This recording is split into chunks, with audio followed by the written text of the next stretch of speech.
Welcome to today's podcast, Global Citizen Life. Today on the show, we have Emily. And Emily, thank you very much for joining us today. Thank you, Sally. I'm so excited to be here with you. I appreciate the opportunity.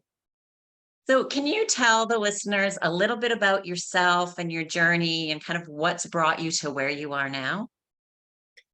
So I am Australian. I'm currently living in New Zealand, and I met my husband here, I don't know, 20-something years ago. I haven't lived in Australia for a long time. And his role in hotels took us into Asia. So I had a career in human resources, and his role took us firstly into Hong Kong, which I was able to work very easily as a dependent in Hong Kong.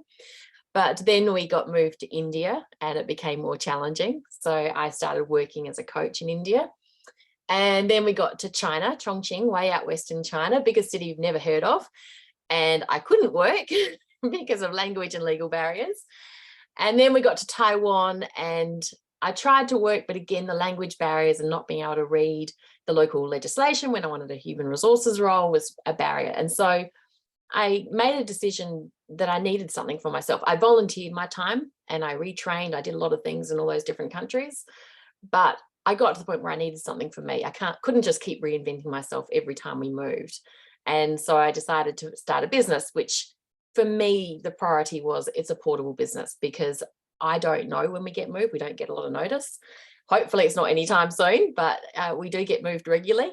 And being able to continue that no matter where we lived was an absolute priority for me. So I started my business almost 5 years ago and continued it in transition to New Zealand. Excellent. That's great. Yeah, it's interesting, especially nowadays, I think since the pandemic, that there's always been a certain number of people in the world that travel is part of their business. And they move, whether it's, for 2 years, 3 years, 5 years, and then another place and another place. But now there's more people that are doing that individually.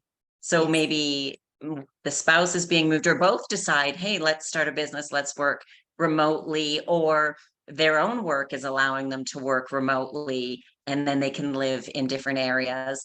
One of the challenges, and perhaps now that you've been doing this for about 5 years and moving a bit, have you found time zones being a challenge with clients, or even still sometimes even connecting with family and stuff, but more so with times with clients? Yes. I mean, being based now in New Zealand, we are literally the start of the world in terms of I'm a day ahead of you. Right. So it is a real big challenge, and especially when you're trying to connect with people initially, that's when it's a challenge. Once people become a client, we tend to know each other's schedule and we know what works. I've got some days where my girls go to school very early in the morning, so I can connect that evening time in the Northern Hemisphere. That tends to work quite well, but it's the connecting initially that becomes the barrier. And when people say I'm EST or I'm this, I'm like, could you just give me the name of a city? It's so much easier for me to look up a city name than it is, because everyone talks about time zones differently as well, and that's a big challenge as well. But True. it's a huge challenge. Also, I find too that when there's daylight savings time, that also then, even though it's an hour, that 1 hour can be like you missed each other, you missed the call, you missed the meeting. Yeah. And I'm considering that because I'm currently, as we're recording this now, in Canada, preparing to get back on my travels, which will bring me to the US briefly, then into Europe. But then I was saying to friends, like, I'm not going to be anywhere cold this year for winter. Like, I will be somewhere warm. I don't know where yet, but I'm looking at parts of Asia, the Middle East, Yep. for at least kind of December, January, February. And Yeah. so I'm also now thinking about what can I do in advance to kind of schedule things, to keep things Yes. close, like with my podcast and the days and times that it goes, to kind of Yes. schedule those. But then knowing, part in a way it'll be exciting because then I'll be interviewing different people, hopefully from a different time zone and different experiences. But it is going to be kind of more challenging, being in a, like, I'm used to an 8 hour difference, 7 Yep. hours or less, no problem. But now we're going you know, Yeah, 12 it is plus hard. And hours. when you're talking about, daylight saving, it complicating it, when we kick into summer, you kick out of it. So it becomes what could be a Right. 5-hour time difference, a 7-hour time difference. So it is a big deal. And the dates that country changes, Yes. that's another big impact. I found living in Asia easier, I have to say, to manage, because I could connect with Asia Pac, New Zealand and Australia easily, as well as the Northern Hemisphere easily, because it's sort of Okay. that midway point. Hmm. I did find that much easier. But New Zealand, I do feel like I'm at the bottom of the world. There's another way to phrase that I won't use, but it really does feel that way sometimes. So yeah, I bet. Asia is much easier. Yeah, so I'm definitely taking that into consideration. And Yeah. so you did mention that you have children. Yes, we've got 2 girls. So they were actually Okay. born in India. So their lives were Asia based, and moving to New Zealand was their first experience in a passport or citizenship country. So that's been really unique for them coming back here as well. So I guess, Mm, delving a little bit into the positives of having your own business in this sort of environment is that people think of it when their kids are little, that's when they need to be present for them. But I'm actually finding now, as they become teenagers, being able to manage my time. So I am there for the school pickup, and I am around. I'm not doing their homework with them, don't get me wrong, but I'm floating right. around. The things that pop into Mm, their head for conversations, but having that flexibility and managing and owning my time by owning my own business is so invaluable now. And I can see the next 5 years, as they come into the more problematic teenage years, it be mhm. becoming more and more crucial. And, just the other day, something happened. I was just reminding myself how grateful I am to be in this position where I do own and manage my time. And I think, time zones can be a challenge, but being able to flex your time around your family is also such a privilege. Right, right. And how are they? Well, I have a couple of questions. So, being born in India, did they automatically get Indian citizenship or resident? Like, well, they got residency because you were there, but do they? Because in They get some a countries it's automatic, some it's not. Yeah, they get a they have the opportunity to apply for. It's called a Okay. person of origin, or PIO, person of Indian origin. It's a Okay. 25-year visa. It would give them the opportunity to buy property, to work, basically live as a local. We haven't applied for it because you have to surrender your passports for 8 to 12 weeks to get it. And it's not something I'm prepared to do. So I could have probably done it during the pandemic because we couldn't travel. But I just wasn't prepared to surrender the passports, and haven't been at any time. Both my parents have had cancer. My dad's now died. Just to be able to get on a plane when you need to, because it's Hmm. your parent passport as well as their passports have to go in. So they are Right. eligible. And I think there will come a time for them retracing their lives that it will be Hmm. important to be able to go back. And we have very strong connections with Indian families where we lived, for them to go back and revisit and connect and, be a part of that life again. I think that will be a priority for them. It's just giving up the passports. They can do it when they can do it on their own. Right, right. Well, and as you said though, too, you never, with your husband's work and stuff, you never really know. And there's always like the worst case scenario of the passports get lost Yes. somehow. It happens. A friend of mine in the United States, she sent hers in for renewal. And I don't know what happened. Tracking systems, I don't know if it was FedEx or who, whatever Yeah. company they used, like they used the whole tracking system, and somehow, somewhere, her passport Vanished. just Yeah. vanished. And I can understand, the giving it up and not wanting to, and then because what if something happens, and then it's a nightmare to kind of start Yeah. all over, Yeah. especially Yeah. then if you have to be going somewhere as well. Yeah. And we got them the citizenship for Australia and Australian passports first, because I Mhm. traveled alone with them often, because my husband Okay. was working, and Right. I'm Rogers, they're not. They've got a different name. So I got them the Australian citizenship and the Australian passport. To do that because they were born in India, it was actually a real challenge, because at the time, surrogacy in India was a big business. And Oh, so there was a whole lot of legalities and paperwork that had to be provided to prove that they were actually my daughters, and that I'd given birth to them, and that they could wow. be Australian citizens. So yeah, your passports become absolutely invaluable, and yeah, Mhm. you cherish them so much more. Absolutely. Passports are kind of your golden ticket to the world, really, Yeah, for yeah, travel and many other things too, that there are advantages for, as you said, for them to potentially buy real estate. It makes it easier to open bank accounts, international investments. yeah. I'm a true believer everybody should have more than one passport. And honestly, the more passports you have, the better, is truly how I feel. And so at what age did they move, and how did they transition? So we've moved every 2 years until we got to New Okay. Zealand. So we had 2 years in Mumbai, where Miss J was born, 3.5 years in Delhi, actually, where Madam S was born, and both of them were born sort of 4 to 6 weeks after landing. So I Wow. landed heavily pregnant and gave birth in a country I'd never been to the first time. It was, yeah, lots of challenges, but some really lovely rewards as well. Then we spent 2 years in Chongqing in China, and then 2 years in Taiwan. And we've actually been back in New Zealand now, coming up 4 years. So I say back, I lived here for 7 years before we went into Asia. Mhm, But each move when they were younger, um, they're very resilient. They bounce back. mhm, It's just about the mhm. friends. It's about who am I talking Right. to? What toys are we playing with? It was very, very Mhm, rudimentary.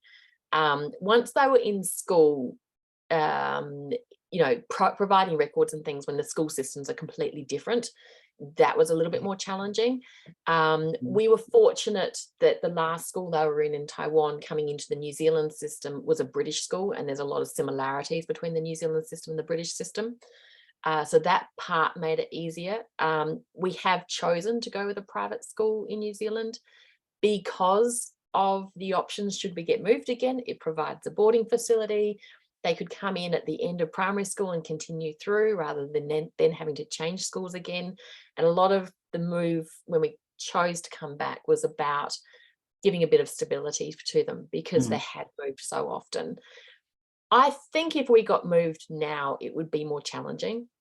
And there's an mhm. organization called Families in Global Transition, and they're doing an awful lot of research around it. And there's an age, sort of 14 to 17, that moving kids where their identity is social rather than younger than that, their identity is parents and family, can have a negative impact, or a different impact, I guess I should say. So having that option to have boarding should we get moved was really important to us as well. So I don't think we're going to get moved anytime soon, with some wood, knock on wood. Well, I hope not for you. And yeah, that's understandable, because when I first left Canada, my daughter was 13. And we went from a large city of over 1 million people to a Spanish speaking country to a town of 20,000. And she hated it. Yeah, She thought it was like, for her, it was the worst thing I could have done, yeah, was to move her there. And so it's interesting that I do believe that the younger years, they're more resilient, yes, but kind of once they hit those yeah, teenage, kind of close to high school, junior high, perhaps, yes, it definitely is more challenging, especially for a first time move. And yes, maybe, if children are used to it, because I've met some families that their kids are used to it. They're like, yep, it's just another move. They speak many languages. But they do have that close family because they're used to many moves.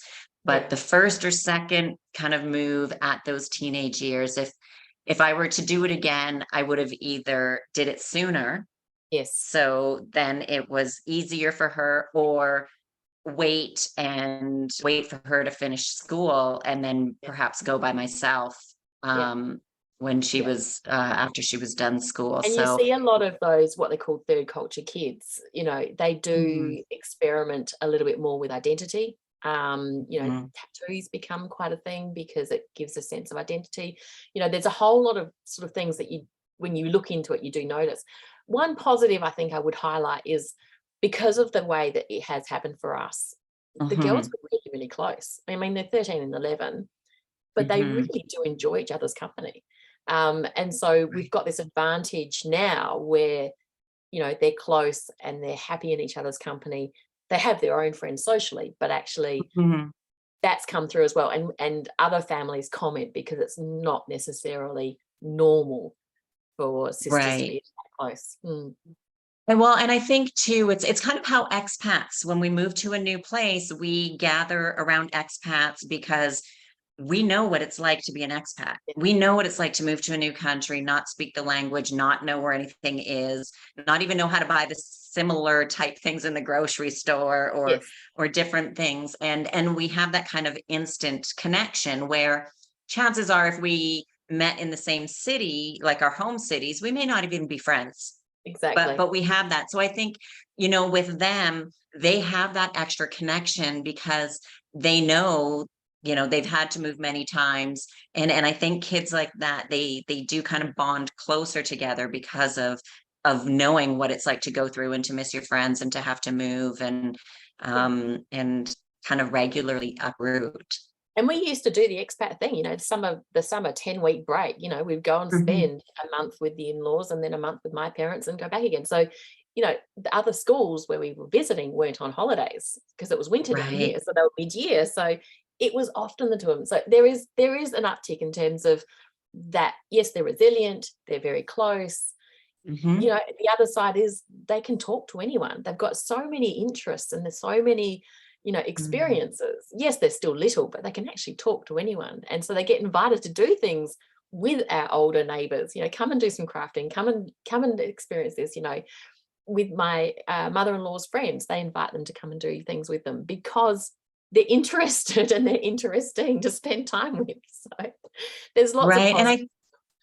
yeah, I think too, it's kind of one of those things, for a lot of people that I've talked to is they say, once you start to travel, and whether it's like for me, it's travel is moving. I'm like I move to Exactly. many countries, and I know there's going to be more because once we kind of see a little bit, we realize like we know a lot within our own world.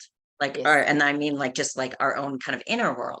But once you start going to other countries, there's so much more to learn. And so part of it is like, I think I know a lot, but once I start to travel a lot, I really don't know much as a global kind of Yes. world. Yes. And so for me, it's very interesting because I think in every culture around the world, I think there's positive things and I think there's negative things. And Yeah. negative just doesn't necessarily mean like it's bad or terrible, but just I say it could be negative. It's just because I'm not used to it because the life that I've had where I've grown up. But I know if I was switched at birth as a baby and raised halfway around the world in another family, my thoughts and beliefs would be completely different because Yes. they're the thoughts and beliefs of everybody around us. Yes. And some people they don't think about it or understand it. And so, I like to have what I'll call debates with Yeah. people about why they have a completely different opinion of mine. And it's just because a lot of times when you ask somebody, why do you think that or why do you believe it? Well, because It's just it's the because way I've it always is. heard But it or I've always known it. right. And so when you can ask and you get into reasons and they say, well, my experience was this or because of this, then it's like, oh, that's interesting. If I Yeah. had that experience, I probably would think that way. But Yes. this is what I've had. So I'm not changing my thoughts. Sometimes I will a bit, but it's Yeah. about being more open. And I think when people are more open to other people's opinions and beliefs, because all they truly are is experiences, so Yeah. they're not right or wrong, it makes just the world more interesting and it makes travel more interesting. And it's Yeah. probably why your daughters as well are so resilient with so many things and they're interested in so much because they think, wow, there's so much and it's all so different. Exactly. And I think you may have noticed this as well. Now that we've moved a lot, we ask more questions. We don't assume anything. And Mhm. so, you know, in terms of then connecting with people differently, the opportunity is more open to that because we're not assuming anything. We're just asking questions because we're literally interested and want to know and want to understand. So I think that is Right. another sort of spin off of it.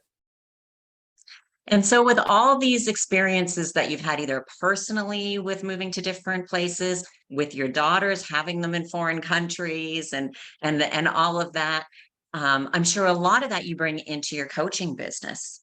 And Yes, yes. so how, I mean, it's just so much knowledge and experience that I guess in many ways clients maybe are unaware of or just don't think about because we just don't think about things that we don't know. Yeah, yeah, certainly. And when I started my business, I actually had a different name for it as well, but it was just I was providing support groups for people who were moving their families, and it was a WhatsApp support group. It was very, very functional and very basic. But more and more, I was getting drawn into, well, what if I wanted to return to work? What if I wanted to start my own business? What if I wanted to?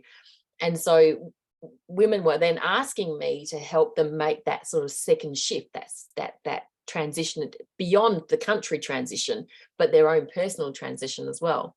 And so my business over the last 5 years has changed, and the Leap to Lead, being a transition and leadership coach, is about taking all of those skills and experiences and supporting individual women and empowering women is an absolute passion, but also companies who are moving people, who are displacing the partner, the spouse, and moving them potentially from their own careers and supporting them. I think you probably know it, when corporates move people, the majority of, or the major reason that assignments fail is because the spouse is unhappy and unsettled. And so wrapping some support around them, drawing on my experience in human resources, in the leadership roles, and my personal experience, I can really support them through it. And it's not location specific. I mean, you know as well as I do, there's core things you have to consider with every move, whether it's your first move or your fifth move or you're repatriating, it doesn't matter. These are the things you need to be thinking about. So it's been amazing working with people, and I do tend to work with a lot of expats around the world because I've got the personal experience as well as the professional support behind it, experience behind it. So it is interesting how people naturally gravitate.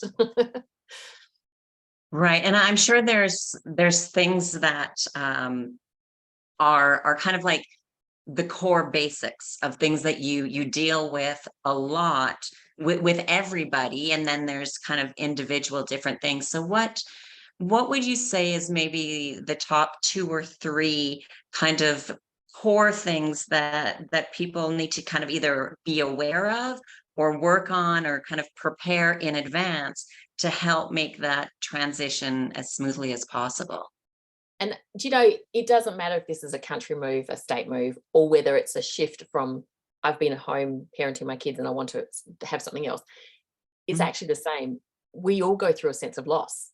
We all, Mm. at some point, feel this eroding of confidence and this unsureness about what do we do? What do I do next? Where do I step next? What does it look like for me? And because we don't know initially, it Mm. then it perpetuates the confidence erosion, which perpetuates the sense of loss. And so being a transition and leadership coach, it applies to so many different situations, because this is what happens. And when I say this happens, it shows up in your life by being really short with people, or being a bit snappy, or Mm. not treating the ones you love the most the way you really want to.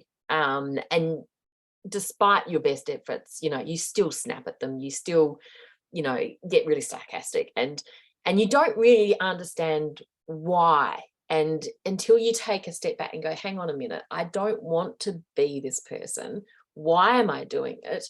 And give yourself that space, then you can understand that for whatever reason, is it because you moved countries or companies or whatever it is, your purpose has shifted and you need to reconnect with what that's going to be for you to now move into your second space. If you've moved countries, it's usually going to happen around 6-8 months after you've done the physical move that you feel that Right. way. And it's occasionally different to that, but it's Mhm. usually Mhm. that 6 to 8 months. And women, they find, or I say women because it's often the trailing spouse, but it's men as well. They start getting angry with the family. They start and they just, and they can't figure out why. And that's when I can step in and say, well, have you thought about it? Can you and start to reposition their thinking, because it shows up when you're not showing the love you want to show for the people you love the most. And it can be the way you're treating yourself, the way you're treating your family, the way you're treating your best friend. It'll show up in those relationships. And once you can see it happening, just stepping back and saying, hang on a minute, why? And it will be a shift in purpose. And so how do you reconnect with that? By just digging back into your strengths. What are my strengths? How do I want them to show up in my life? And how do I want them to use them to serve others? And you can then start to move forward again. So it and I don't know why 6 to 8 months. I think because you're so busy doing stuff until that point, you finish that stuff around 4 months, and then you start to wonder, what next? What should I be doing? Right. And I've deserve actually more. done kind of that with every move. So I willingly move myself. And I tend to move to a country that I've maybe been to for a couple of days and then left, and I don't know a single person, don't speak the language. So I do it like the worst possible way. I don't recommend the way I do things for people. But even this last time that I moved, I think it's like my fifth or sixth country. And I moved and it was great and I love it. And I think you're right. We're busy, we're getting used to stuff. For families, they're getting their kids in school and all of that. So there is so much to do for a long time. And then that kind of 6 to 8 month mark, or maybe a little bit longer for some people, everything is now kind of in its new flow, a new normal in its new thing. And then everything's not new anymore. It's not exciting anymore. And now it's kind of like reality has set in. This is the new life. Yeah. And then it's kind of, well, what am I supposed to do? How do I start a new routine? And then those small things start to frustrate us. I can't find this at the grocery store. Where do I find? And those little things, because all the busyness and the newness is now kind of worn off. And I say to people, moving and relocating is not the same as going on vacation. Everything's wonderful when you're on vacation. Even if you go somewhere for a month, it's wonderful the full month. And who cares if the bus is always late or the train's late? Like, you don't even really notice because, you're on vacation. But living is not like being on vacation. The first few months will feel like it, like, because it's also new, even if you're still spending time working and stuff like that. But then when the day-to-day really kind of sets in, that's when even me, I go through phases of loneliness. And even with my last move, and I'm like, maybe I made a big mistake. Maybe I shouldn't have moved here. Maybe. And then I'm just like, no, Sally, this is part of the process. Yeah. It's what you go through, and it's normal because you decided to move to a place where you don't know anybody. You don't speak the language. I mean, English, they do speak a little bit. So I'm most recently had moved to, got a place in Montenegro, which is one of the Balkan countries in Europe. And I went through that, and I'm now in a very small town, and there is a lot less to do. So it's like, no, these things are normal. And think of why you bought, the reason, what your plan is, kind of go back to the whys. And then it makes it better. But it's I know it because I've done it now 5 or 6 times, and I'm planning on doing it again. Maybe a little bit differently, but no, probably not. No, it won't be. I mean, I've narrowed it down to maybe 3 destinations, and one, I know one person. The other 2 I haven't been to yet, so I don't know anybody. So, I do it as challenging as possible. But it does make sense. And then to take that pause and to kind of go back to the whys. And I think it also goes along with when people have their kind of New Year's resolutions, and they want to make these 10 big changes in their life. And within a few weeks or months, it all kind of falls apart because it then becomes overwhelming. But when you make that move, you have to know that it will be overwhelming, because absolutely everything is going to be different, especially if it's an international move, or even, as you said, from one state to another, one company to another. You still have some of those things. Same if you still have the same home, same friends. So it does make it a little bit easier. But the bigger ones definitely are harder. And when you're the spouse or the partner of the one who has moved, they will automatically start to make more friends easier because they have work friends, Yeah. and Yeah. kids will then have friends at school. And Yeah. so when you're the partner that's moving, I don't want to just say like going along with, because it sounds bad, but like you're the Yeah. one, like you don't have things that are already set in place to make friends. Yeah. Kids will always make friends at school. The Yeah. person who's gone for work will always make friends and meet people immediately because they're working all day. They're going to that office job or whatever they're Exactly. doing. Yeah. And the one that's not, then things are the hardest for that individual. Yeah. And it really is at that 6-month mark. And you sit there and you go, I deserve more. I should be doing more. I ought to be doing more. I need more. But you I'm don't know used to what doing it is. more. Yeah. Yeah. But you don't know what it is. And so you sit there and it becomes very insular. And I guess anyone listening to this, it is normal. You will go through that. There's nothing you can do to avoid it. It's going to happen. Mm. But knowing that it's going to happen and then just taking that opportunity to step back and say, well, what are my strengths and how do I want them to use them? How do I want them to show up? How do I want to serve others? And there's a pretty rudimentary, if you're changing countries or states, you're going to volunteer your time. You're going to learn a new skill or a language. You might start your own business. You might get a job. They're the pretty obvious options that you're going to take. Which one's the best one for you, which one's going to give you the most fulfillment, is going to come down to what are your strengths and how do you want to use them and how do you want to serve others. Because if you don't know that at your core, then you perpetuate the square peg round hole sort of situation, and you don't want to do Right. that. So before you jump into things, get really clear on what it is you do want, and then Mm. go and find that specifically. Right. I think that is like really a great note to leave people with, because it's very important, and preparing ahead of time as much as you can, like kind of Yeah. evaluate your life right now. What do you like about it? What don't you like about it? Because I do find sometimes the knowing what we don't want or what we don't like can be just as important, and in some cases more important, because when we look at a lot of things we can say, well, I like all of these things, but Yes. then it's like, okay, what don't I like or don't I want to do? Like, I don't Yeah. want to be stuck at home all day, kind of Yes. just Yeah. being at home. So it's like, okay, Yeah. great. So whether it's going to the gym or finding a Facebook group that meets up for coffee once a week. Of course, you're not going to always like everybody, but at least it's Yeah. getting out of the house. And that was one thing when I first moved to Barcelona. There's an organization called Internations, Yes. and They're everywhere. meetup.com Yeah. is massive in Yeah. most of Europe and definitely in Spain. Not so much here in Canada, at least I haven't found where I am right now.